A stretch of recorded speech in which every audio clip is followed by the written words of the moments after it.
Good morning, good afternoon, good evening. I trust you're all well. It's great to see so many people spending the time to learn a little bit more about the GLDF and the training program for anti-doping practitioners and professionals. I'm just going to share my screen, but just want to give you all, first of all, a little bit of a visual on three members of the team who've been working on the GLDF project, and we've also got Katarzyna as well, who's working on the technology behind this webinar.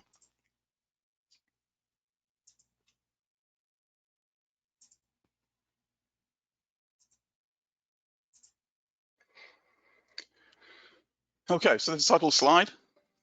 This is the webinar, Global Learning Development Framework, Training for Anti-Doping Practitioners, as I've already said. Just a few words on housekeeping before I give a quick introduction. There is going to be a recording of this session, and it will be available to you on the GLDF website. And hopefully there's no issues with you with the recording being available. We want to be able to make sure that we can share the information as far and wide as possible. If you want to ask questions, there is a chat function that you can see on the right hand side of your screen. So please feel free, as we're going through the session, to ask the question. As we're going through, I think what we probably prefer is that we'll address the questions at the end of today's session. So there will be some questions answered as we go through, but please feel free to send them through. There will also be some live polling, which you'll be able to respond, and we'd like to have an interactive session. We want you to engage with the information that we're sharing. We want to get a chance to, as best as we can, get a little bit of information about what you know and what you do. Final point is that there's a WADA privacy policy, and we won't be sharing any information that we receive today with any third parties. So those are kind of the kind of three few areas that we wanted to share with you in terms of housekeeping.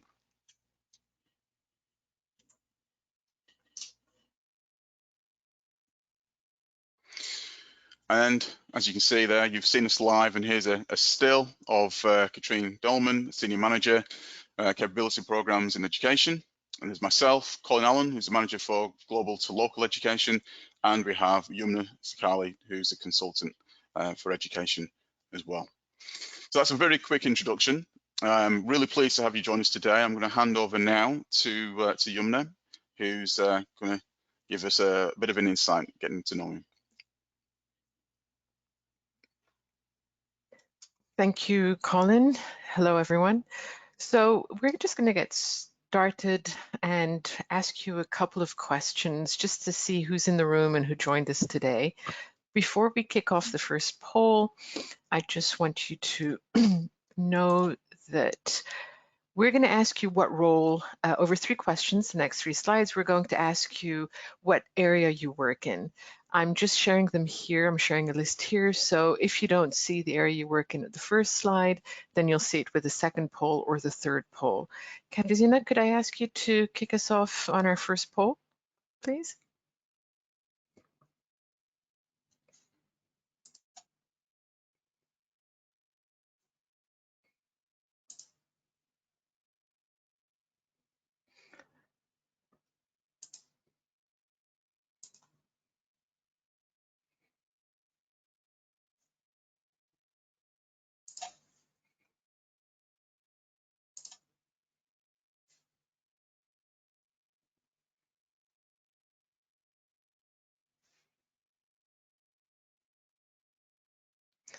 I'm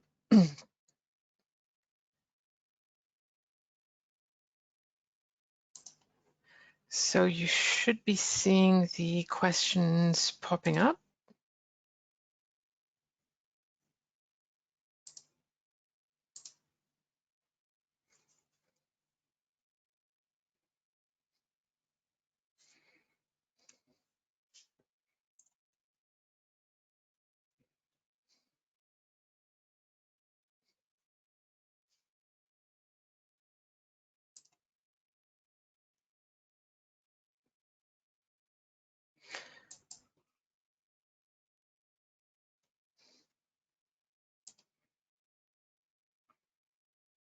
And there's the second set of questions.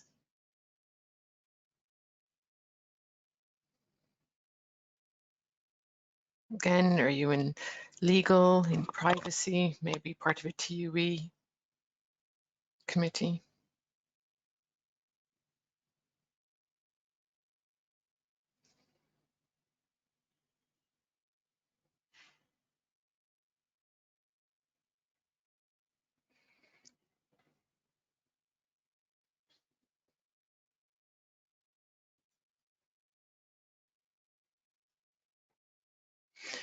And as you can see, you're already getting an idea of who's in the room with regards to the group. We have quite a few people. You'll notice in results management, for example, quite a few people who work in TUEs as part of a TUE committee. So again, this is giving you an idea of who's joined us today and who's interested in the GLDF, which right now is looking like quite a few people. And I believe we've got the last area. So part of administration, perhaps you work in compliance. And of course, there is an other because we know that maybe we haven't covered all the roles. So we want to make sure that we've given people that option as well. And I'll be really interested to see if actually a number of you might go under other.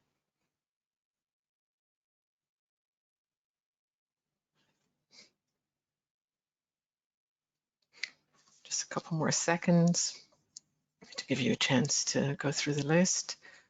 And yep, quite a few people. So a larger number of you work in administration, compliance as well in government, but it's also interesting, and I think my colleagues are going to talk about future steps later, but it's interesting that in this list we haven't included everyone, and that some of you have said that you're under other. So that's something that we'll talk about when we talk about next steps in terms of who we're aiming the GLDF to. So thank you for doing that. We do have one more. I do have one more question to ask you, and another poll will pop up. And again, it's to really understand who you are, but also what your needs are as part of this GLDF. So the question that we want you to consider is, thinking back to when you first started in anti-doping, how long would you say it took you to fully understand the system, the code, the standards? There's a number of options on the screen. So if we could run the poll, if you could let us know, how long would you say it took you to familiarize yourself with the basic elements of our jobs, all of us? So the anti-doping system, the code, and the standards.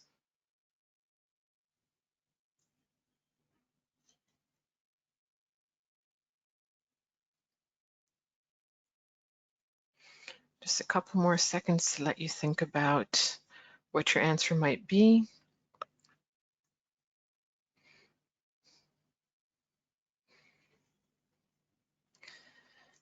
So it's across a range, but some of you, it took up to 4 years to really get a grasp of what you were doing. At a minimum, it took you 6 to 12 months to familiarize yourself with what you were doing. And that's ultimately what we're seeing is that it takes time. Anti-doping can be complex. It's certainly very interesting, but it can be quite complex, and we ensure that the code and the standards are always up to date, so information changes. And so it can be quite a challenge sometimes to be up to date with everything, especially when you first start out. And I'm going to talk about this later, but as you can likely see, the on screen, I'm just going to start showing my screen again, but we actually asked a number of people.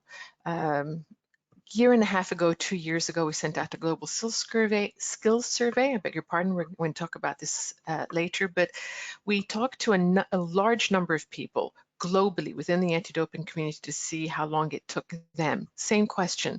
And your answers very much reflect what you see here. So it takes a while for you people to get familiar with this, to learn what there is to learn, and to understand what there is to understand.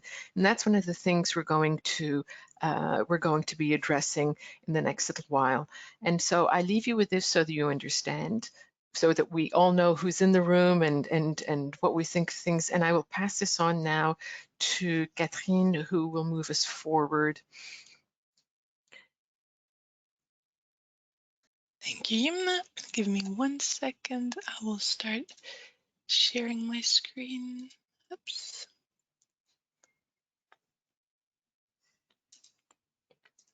Okay, so very briefly, the plan for today, I would like to say a few words on the objective of today's webinar.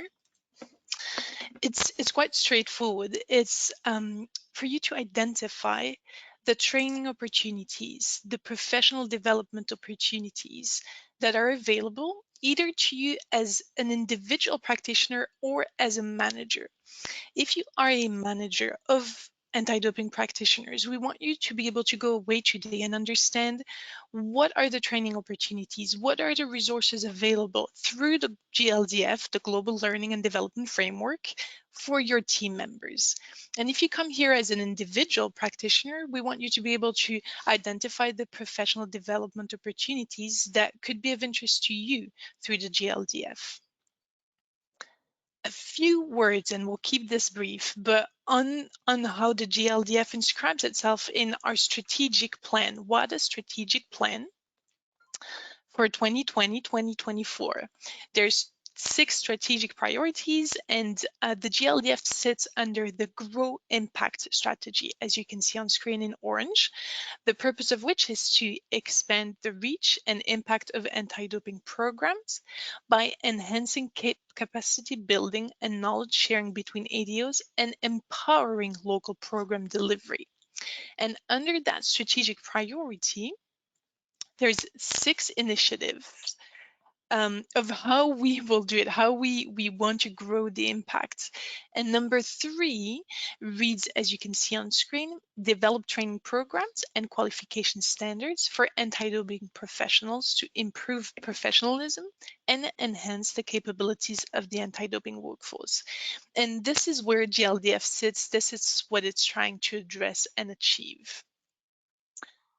In a nutshell, on the left part of the screen, the GLDF, Global Learning and Development Framework, seeks to establish professional standards for practitioner roles, a number of which you have seen on screen earlier, in the anti-doping industry.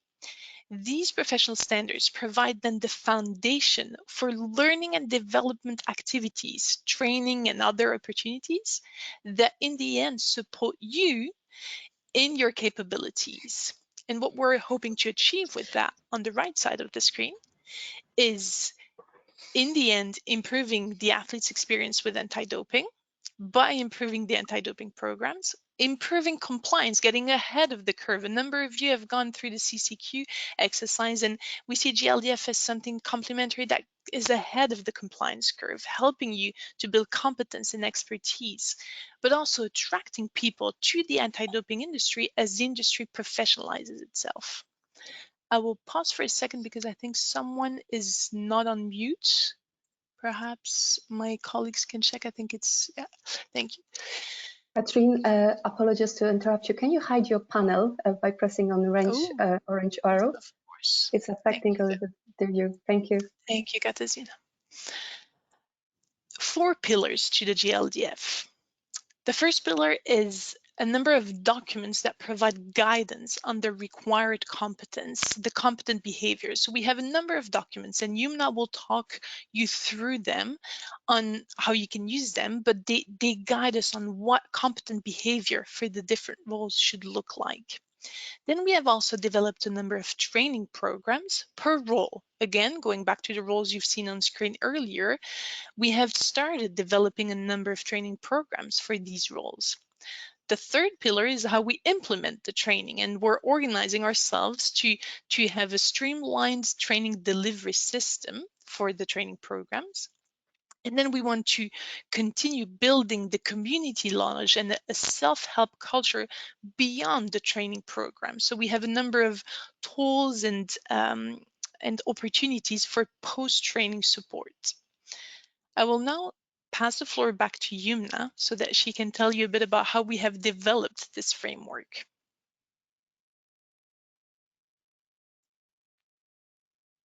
Thank you, Catherine.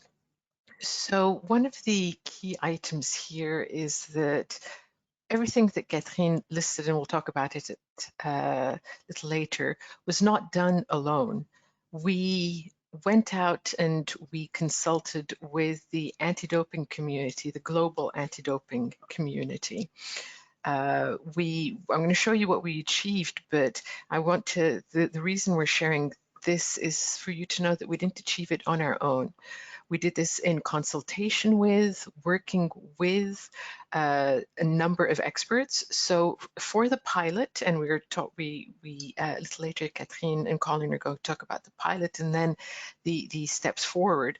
But for the pilot, where we did the first 5 roles for 5 areas only, we worked with technical working groups. So for every area, there was a technical working group that was comprised of subject matter experts in that area, and they came, they were chosen out of internationally from globally. They came from different organizations. So ultimately for the first 5 technical working groups, as you can see on screen, we represented 31 organizations, 28 countries, and 46 contributors. All of this was done then to represent the community and representation, and to make sure that we understood not just what you needed, and I'll talk about the Global Skills Survey in a couple of minutes, but also we ensured that the information that is being shared, what was built, what was created, and what I'm going to share now, was done with the entire community and not just on our own. Speaking of what we did develop, so I'm going to talk about 3 key items. I'm going to start with the professional standards.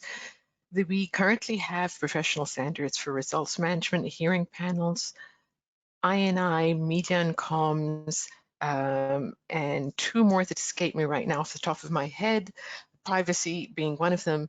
They are all available on the WADA website in English, French, and Spanish. And these essentially are benchmarks. So working with these technical working groups, these experts in the field, we wanted to understand pardon me, we wanted to understand what is it that we should be aiming for, what level should we be working towards in terms of the anti-doping community and for specific areas. So essentially they support the evaluation of competence. What do you need to be able to do in your role? What is the role comprised of? And at what level should you be able to do it at? So it provides guidelines for you to help you do your job, to help you train others to do that job, and for the international community to understand what is meant by that area. So it describes the main functions, the standard of competence for each one of the functions, and the knowledge and skills requirement for the role. Similarly, we have the role descriptor. Again, you can see on screen what it is, and again, this is available on our website in English, French, and Spanish. But it's essentially a role descriptor to tell you someone in that role, what should they be able to do? What does the role look like? What are the responsibilities they have? What qualifications do they need or qualities? What career progression can they have? And it could be different career progressions depending on the person.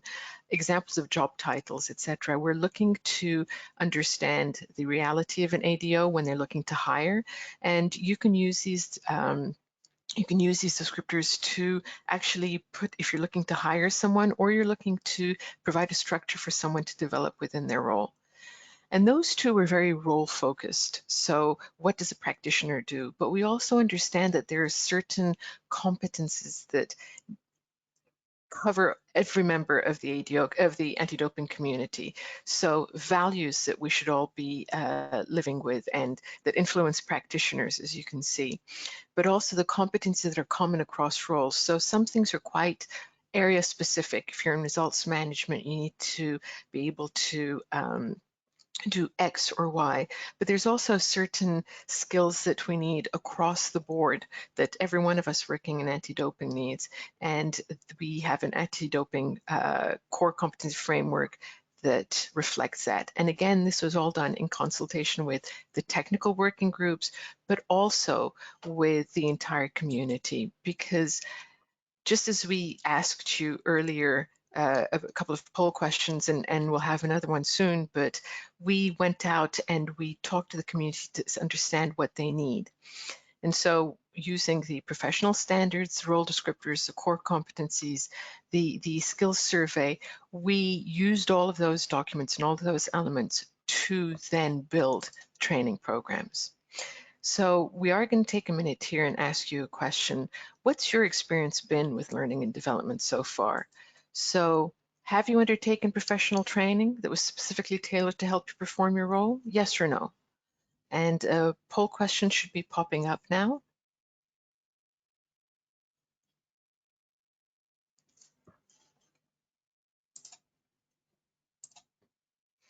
There it is. It's on your screen. Tell us, have you had professional training?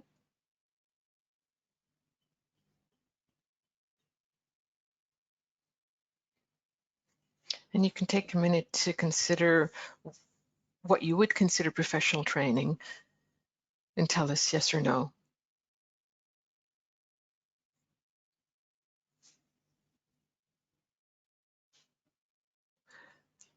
And there we have the results that are quite close, nearly at 50-50.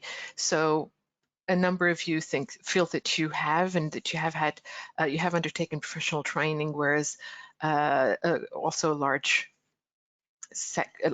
number of you feel that they haven't.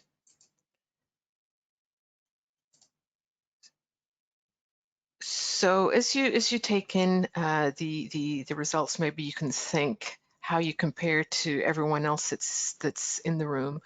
But as this screen clears, you'll also see that I'm going to share the results. We asked the global community about a year and a half ago, summer 2021, the same question, and you'll find that the results were roughly the same. So you'll find that about 63% said that they hadn't undertaken professional training, and about 37% had. So more or less reflective of the results in the room today. The reason we're showing you this is because ultimately it's for you to understand that we actually, like I said, went out and consulted with the community to see what your needs were for training. We sent out a global skills survey. You may even have received it at one point. You may even have completed it. I don't know.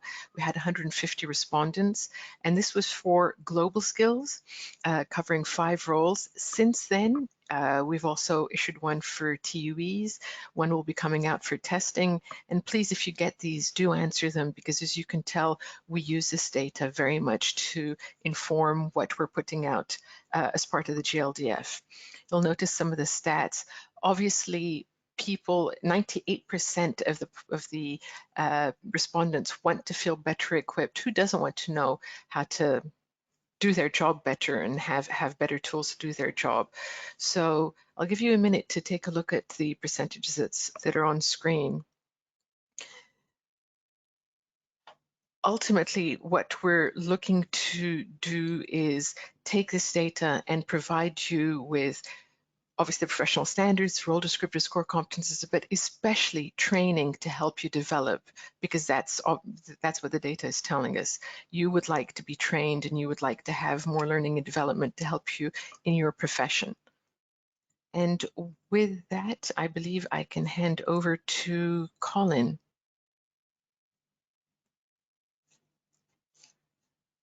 Thanks, Yumna. Thank you for the insight there in terms of a lot of the background work that's gone into developing the GLDF as it sits right now. On the screen, you can see quite a lot of information, lots of colours, tablets, etc. So what I'd like to do now is just to explain a little bit. Colin, sorry to interrupt you. Can you switch to the presenter mode, because we can see all your screen? Okay. That's great. Thank you very much. Thank you. Apologies for that. Yes, so I want to explain some of the implementation aspects of the learning journey. And the example you've got in front of you is from results management. All of the programs will have similar features. You can see on the screen in front of you that it's a 9-10 week program, and each of the role-specific areas will have a variation along the theme of 10 to 14 weeks, depending on the content that needs to be shared. You'll see that there is a trainer-led component if you look at week 1, a welcome introduction, and then the following week is e-learning. You'll see at week 5, there's one-to-one with a mentor who will be one of the subject matter experts that Yumna was referring to from the technical working group. So you'll see from week to week, there is a prescription of learning. So what we say to managers is please give the time to colleagues to engage with the program. And what we say to people who are the practitioners enrolled on the program is to make the time, approximately 2 to 3 hours a week, to give you the chance to be able to reflect on your role, to complete the e-learning, to attend the one-to-one sessions, and to attend the trainer-led sessions. Each program will have a range of outputs. So for example, there'll be a need to complete an education plan if you're on the education program. There'll be a need to complete a sanctioned decision tree if they're on the results management program. There's a privacy policy if the practitioners are on a privacy training program. So each week we have a range of learn outcomes and objectives. There are tasks to complete. And one of the key things is that we want people to spend the time thinking about their role. And what we've found is that with each cohort, with each group of people on the program, there are shared interests, shared concerns, things that they've all got to work on. And what we've tried to do is to make sure that the participants work together and have discussions and conversations. So we have breakout rooms, we have group discussions, and the idea is that this learning experience is about interaction, engagement, and cross-sharing of ideas. So this is not a learning environment where everything is led by a subject matter expert. There are conversations that work across and within the practitioners as well.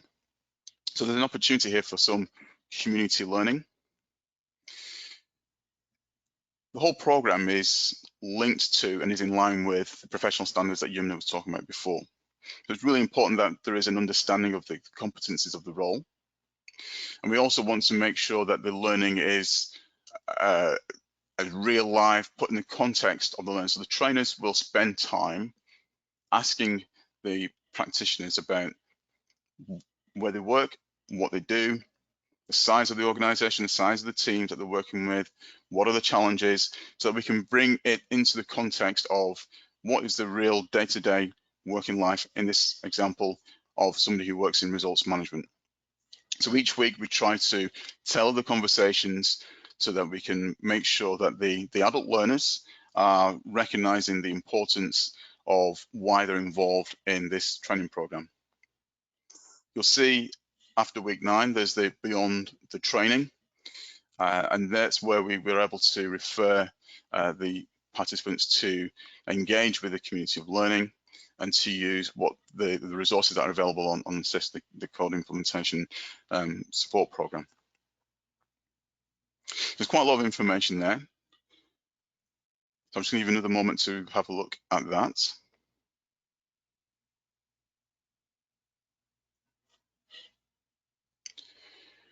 So behind the trainer-led element, we've got always at least 2 trainers. In terms of the intake of participants, we take a maximum of 16 people on any given training program. So it's a ratio of 1 to 8 people. The reason behind that is to give us the opportunity to spend the time to learn more about the individuals. A large learner participant to trainer ratio means we have less opportunity to engage, to ask questions, to get a feel for the environment in which the person is working in. The trainers will go on a 8-week training program themselves, which will help them to learn more about the art and science of facilitation and working with adult learners. In terms of learning flow, The trainers will help the participants with absorbing information. There's lots of key messages that need to be put across. There's doing, so there's the activity. So there's a way in which we want the participants to engage fully and to go through activities, go through case studies, share examples of what they do on a day-to-day basis to create that connection. So we want to know what are the challenges, what are the benefits of connecting with other people within the anti-doping industry to make their role, which is really important, to be more effective, to deal with challenges on a day-to-day basis in a more efficient way where possible. Reflection is important. What we've found is that one of the things the participants have really enjoyed about this learning experience is that they've actually had a chance to sit down and think about what it is that they do and do some planning as well in terms of their role when it comes to writing an education plan, when it comes to developing a sanction tree for results management. This is really important in terms of the being able to sustain and the next steps, which means then that they can engage and continue the learning journey. So this is not just a stop at the end of the 9, 10, 12 weeks of learning. There is still more to do. And by that, we will set up opportunities for the participants to ask questions. We'll bring in subject matter experts to lead on very specific and niche areas, just to ensure that learning can continue.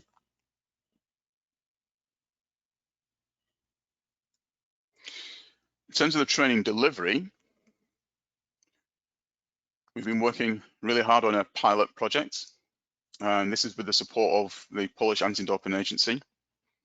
We worked on a number of different areas, which you can see there, which started off with education, results management, hearing panel members as well, intelligence investigation, privacy and data protection, and communication. So those are the 6 areas that we started with. We're continuing to grow. We continue to work on other project areas. We're now working on the implementation of a TUE cohort who we're engaging with the GLDF right now. We'll also in the future be working on testing, major event organisers and compliance, etc. So this is an Erasmus Plus project that we're engaging with on these new areas of testing, MEOs, compliance and governance. In addition to that, we have a number of additional projects around the organisation where they are engaging with the GLDF training learning journey and then building in extra components to help regional, local projects so that we can cascade the learning across as many different areas, many different regions as possible. So in terms of the actual pilot itself, what do people say? So we can see on there, I'll give you a moment to read through some of the quotes that people shared with us.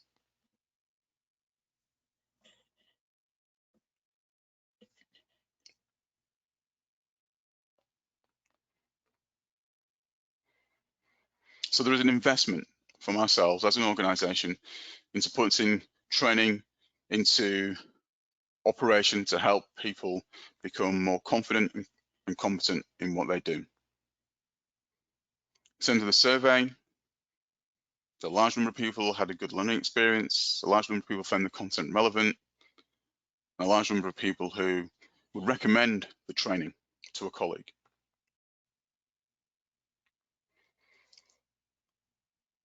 You see the figures there in the 80s, an understanding of the topic, the application, confidence,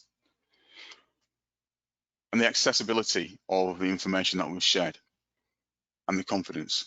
So these are all the things that we're constantly working on, constantly reviewing. We appreciate all the feedback that participants give us to make sure that we give the learning experience the most amount of time that we can give to help people learn. So we're now going to move on. I'm going to hand over to Katrine, who's going to talk about what's coming next.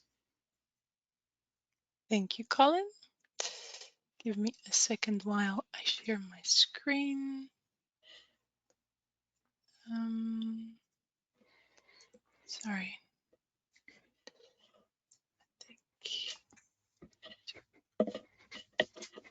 And perhaps I think it's Colin who might want to mute himself. Thank you. Okay. Katarzyna, I trust you to speak out if my slides are not showing properly. But All good, Catherine. Thank you. thank you, All good. Katarzyna. So what else is coming? Colin said a few words about it. We're currently working on adding 2 roles to the framework, the TE administrator role and the TE committee member. We have developed the professional standards, we have developed the role descriptor and the training program, which is currently being implemented as a first iteration. We started this year and we will continue for the 3 years to come to add to the framework through an Erasmus Plus EU-funded project that we are leading in partnership with a number of ADOs, international federations, and the European Observatoire for Sports Employment, as you can see on screen.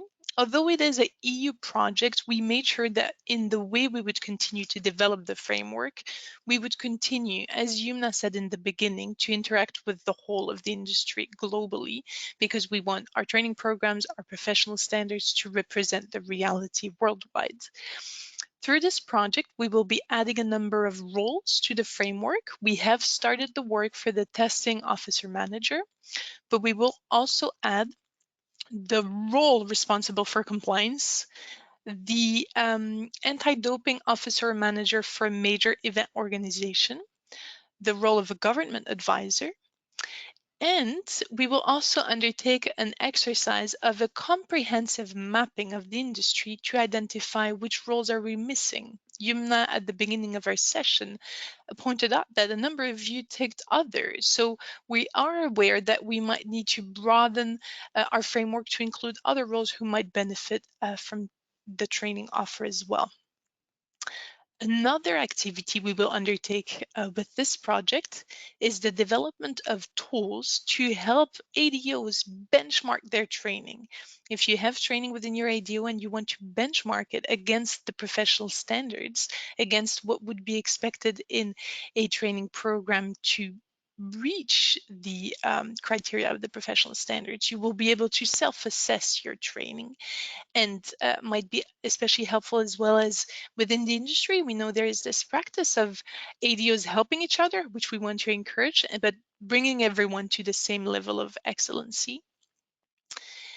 We would also look into developing a tool for practitioner to assess their own training need and identify which specific areas within a role they might need support in.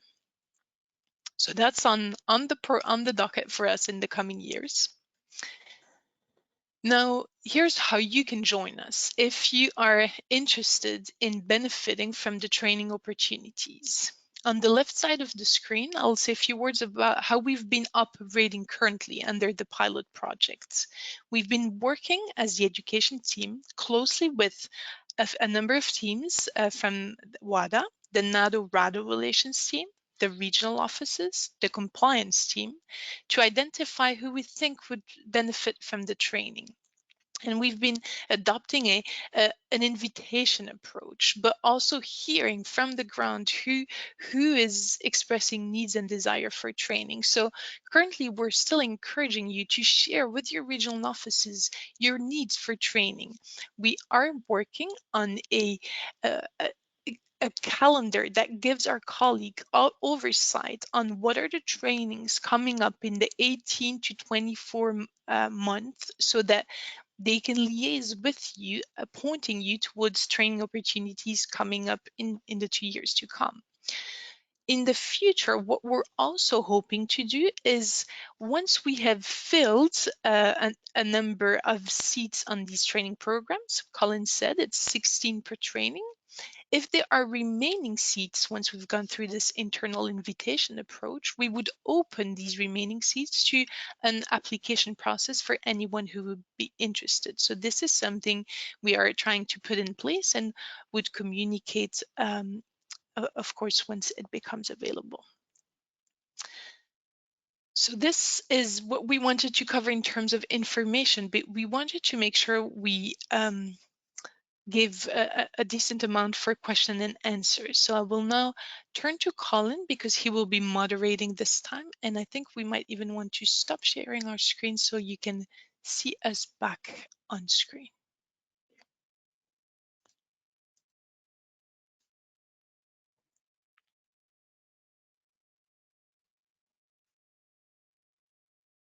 Thanks, Katrine. Thanks, Yumna. A lot of information shared regarding the Global Learning Development Framework. And we'd like now to offer you the opportunity to ask some questions, whether it be related to what's coming up next, the professional standards, role descriptors, the learning journey.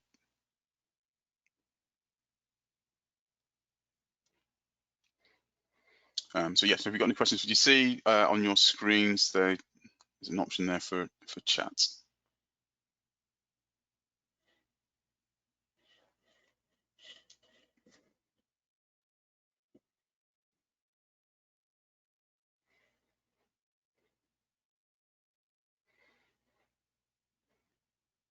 Okay, so still waiting. I haven't seen anything come through as yet, so I'll ask you a question. In terms of the information, so there's, I guess we've got two groups of people there, managers and practitioners and professionals. In terms of what we've shared today, GLDF, can put themselves out there. Write the words interested if you are interested in learning more, maybe about the GLDF.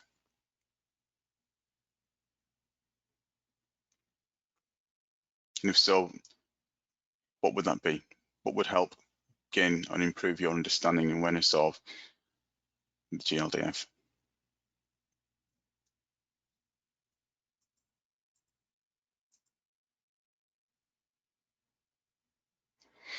Okay, so we had a question that's come through. Would there be also a module on Adams? Very good question. If you are involved with TUEs and with testing, there is a module on the use of Adams. And again, it's an applied approach where we will set up case studies, scenarios. We'll have for want of a better expression, almost like a dummy platform for using Adams, where you get a chance to practice inputting information based on the scenario of an athlete presenting information. So absolutely, yes, there will be some information on Adams. We'll also create a short video as well, just to help people in terms of reflection in the use of Adams. Next question, how do I get information regarding the training from my regional office? Katrine, do you want to answer that one? How do I get information regarding the training from my regional office? Absolutely. So as I said, currently we've been taking this approach of asking the regional offices with other colleagues who they would recommend. But going forward, we would encourage, if you feel you have training needs, to communicate with your regional office. So reach out to them to ask to them, here are my training needs, what is available to me. And as we move forward, we will become more streamlined in giving an oversight of the number of trainings per role coming up in the 2 years to come, and possibly in other languages than English. For now, we're offering everything in English because it is the most available language spoken in the industry, but we are possibly looking into translating a number of the training programs. Thank you, Katrine. Going back to some of the questions, thank you for those who've posted. Somebody's asked about the cost of training, and apologies if we didn't make that really clear. There is no cost in terms of attending the GLDF training programs at this moment in time. It's our investment in the industry, and we will keep it of no cost for as long as we can. Any other questions? Let's see. We've got a question. Is the internal process based on merit or reward? I'm not entirely sure what you mean by the internal process. In terms of people being able to access and register in the program, what we're doing now, we are focused on having conversations with the NADO team and trying to find out through their links who are the people who would benefit from attending the program from our close working relationships across each of the regions. And then from there, the completion of the program is based on your attendance, completing the e-learning. There is a end of training program quiz, and that will end, in terms of the completion of the program, in which there will be a certificate for the completion. I hope that answers the question. If it doesn't, please resend your message, and I'll do my best to answer the question. Another point raised is that universities worldwide are moving to block module teaching. Are WADA only offering this week-by-week session approach? If it is not possible to have a fast-track approach for those who have worked in the industry for years? Okay, really good question. As part of the skills survey, we went out to find out what people wanted, and the response was a week-by-week approach. To deliver a training program where people will be together for 2 or 3 days seemed to be the less preferred option. We have done one face-to-face pilot for one module, but it's unlikely that we'll ever really make that a stock program available to everyone. It'll be on a specific needs basis.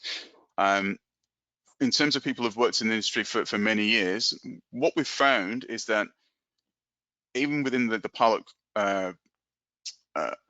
programs that we delivered,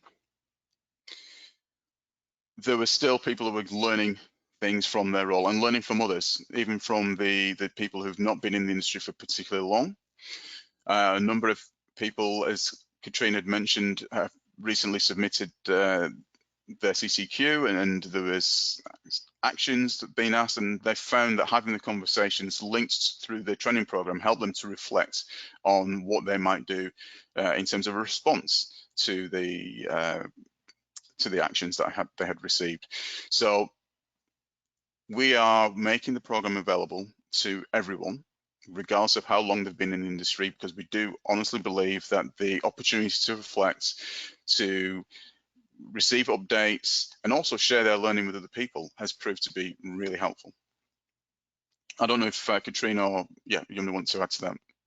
Maybe I can add a little bit to that, because it is a question that has been raised a number of times. And of course, you see our team, this is us with Katarzyna in the back. So we also need to work with our capacity. In an ideal world, we might want to start looking at perhaps tailoring the training programs per years of expertise, in a sense, having batches of people just joining a specific role, people with more expertise who would like to go more in depth. And it is a possibility that we could look into, but not immediately, because as you can sense, we're still laying the ground for the different roles and trying to put this basis. So something we could look into. As I mentioned, one of the tools we will be developing is a self-assessment tool for practitioners to see how they can benchmark themselves towards the professional standards and identify specific training needs. And then as we develop this tool, we can look into how perhaps we can accommodate more of a module-based learning on e-learning, but at this stage, we're not committing nor promising this, as we're still, as Colin rightly said, laying the foundations for something that speaks to everyone and raising the standard for everyone at the same level. Thanks, Katrine. Another question that's come through, somebody new into the role at UCAD and would be interested in learning more as at the start of the learning journey. So just want to say great to hear somebody from UCAD. That was my previous organisation. I worked in the education team there. But yes, we will be rolling out the programme and we will let people know when the programs will be available, and the RADO-NADO teams will reach out to the NADOs to ask about people who would like to be involved. Again, on that point, I don't know if Yumna or Katrine want to add to that point. No? I Okay. think perhaps just reinforcing that for now it's not an open application yet. We are reaching out to people and hearing back from our regional offices and our colleagues where the training needs lay. So it's a both-way communication. We're trying to reach out to colleagues to understand the needs, but we would encourage you to communicate your needs to your regional offices so that it comes back to us. Thank you, Katrine. Another question, does WADA accredit DCOs? No, we don't. One of the things that we will be looking at in the future is how do you develop training to train others? So we will be kind of giving an overview of a broad brush kind of approach. If you were going to train people, what kind of things would you need to consider to be able to do that? Again, open the door there for Katrine or Yumna to answer that question as well. Like this tandem. Thank you, Colin. And perhaps we can also point to existing resources already. Colin mentioned, if you remember the slide, very crowded slide with our learning journey, e-learning, trainer-led. At the end, he mentioned that beyond the training program, we are encouraging learners to use our resource called CISP, Code Implementation Support Program. You don't have to have gone through the training program to access CISP. CISP is available to all on Adele, our e-learning platform. So as a practitioner, if you log on to Adele, you can access CISP, and on CISP there's a number of resources, especially for how to train DCOs. There are guidelines, there are workshop agendas, templates. So if you are looking towards developing your training for DCOs, there's a number of resources that can help you into training DCOs and sample collection personnel as a whole. Thanks, Katrine. And I echo what Katrine just said there. It's a really useful place to go. There is information available. Next question is, can Tier 2 ADOs approach their regional office? By all means, where the people that have been involved, the ADOs that have been involved in the pilot so far have been across a broad spectrum, although initially it was Europe-based, but from now, effectively, it's open up to anyone who has an interest. Again, we will be reaching out to the regional offices. So if you want to be involved in the program, I would suggest you do that and contact your regional office, and they will keep a log. And linked to that question is, how do you narrow down to only 16 attendees, assuming there's an overflow of applicants?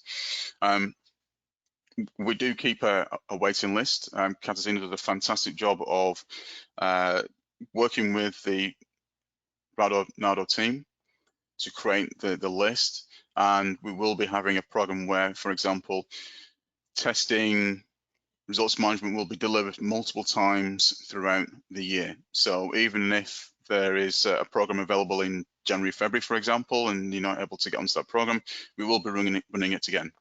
And this is a long-term project. So if it's not available in the next quarter, 2 quarters for you, then it will be possible to get into a program. What else have we got? When is the training for testing and how to join if I'm interested? Good question. Yumna, do you want to speak to that one? Thanks, Colin. So I believe both Colin and Katrine mentioned that we're currently developing testing and hope to launch it early next year. But I'll echo Katrine and Colin again and say, let your regional office know if you're interested. We'll be doing the same process and reaching out to them to see where the needs lie, especially for the first training cohort. So let them know, but nothing will be available till early next year regardless. We're currently creating the material. Thanks, Yumna. Next question, is there any future call for trainers? So yes, I referred to the training program that we have, and at this moment in time, we've utilized the subject matter experts involved in the technical working groups that Yumna has referred to. As the programs increase in size, one of the things Katrine mentioned was the need to deliver the programs in different languages. We also recognize that our subject matter experts are very busy. If there's indeed a situation where they move on to a different role or they decide that they're too busy, yes, we will need to reach out and find trainers. So we'll be creating a role descriptor, competencies, and then we will establish how people can then engage in the training programs once we reach that stage where we need more. And we will need more, but at this moment in time, we've kind of got a lock fix on what we're delivering. But Katrine did mention that we have got, what is coming up, and there is a lot coming up over the coming months and years. What are the application steps for GLDF? Somebody asked about contacting regional office. Do that, and then once we have the names, once we know there are places available, we will then reach out once we've got the contact details. Somebody's asked, why not have books to learn from? On that point, I would say that using CISP, there's lots of PDF documents in there to read, so no, it isn't a book. It's been an interesting conversation across the department. So Tony Cunningham, who's involved in social science research, is working with universities to create textbooks, etc. So there is a link, but in terms of the learning for the GLDF programs, we've got the international standards, we've got the professional standards, we've got role descriptors, we've got a learning log, which is for a reflection tool. So we don't have one complete book, but we do have a number of reading options available to people who want to learn. Next question, what are the requirements to be a DCO, especially in regards to educational certificates? Is it a must to be a medical or a medicine doctor? To be a DCO, I would say that if there is an interest, contact your NADO. No, you don't need to be a medical doctor to become a doping control officer, but again, each NADO will have their own criteria to apply. So I would strongly recommend, whichever country you live in, to contact your NADO, your ADO. Thank you. Somebody's just leaving a good comment to say they've loved the webinar. So thank you very much, and take care. I know you've got to leave. Sounds like this is only for NADOs. How do I? Oh, thank you very much for that point. This is not just for NADOs. This is also for IFs. We have a number of IFs who have already enrolled in the pilot programs, are involved in the current CUO program, and they add a new dimension that I think Colin is breaking away there, so allows us to think about the anti-doping industry. If we've ahead and okay, so Colin is breaking away, but I will continue his thought and his point that IFs have been involved both as participants, both within the technical working groups. I echo what he was saying. They add to the breadth, to the diversity of experiences. And as to the question is how you get involved, two things. So for interest in the training, I would recommend reaching out to the WADA team in charge of relations with IF. There's also a question on MEO. One of the roles we are looking into developing training for in the 3 years to come under this EU-funded project is the MEO anti-doping officer. So there's a specific role for this specific type of profile of one person doing many of the roles within an MEO regarding anti-doping. So that's coming up in the 2 years to come. And Colin, I see you're back on screen. Sorry, I took over as you were breaking away. Sorry, thank you for that. We've probably got time for one more question, which has come through. Are there specific trainings for legal? So I guess legal is quite a broad area of which we have got results management as an area, and also privacy, which I guess is also a part of the legal area as well. So if you've got I guess a focus in terms of results management, a focus with regards to privacy, then maybe a program which would be suitable for you. So in the question, there's not any more detail in terms of a specific area, but yes, there are programs available for people involved in from a legal aspect. Katrine. And I think to finish this, because I saw another question coming through on the role of the executive manager.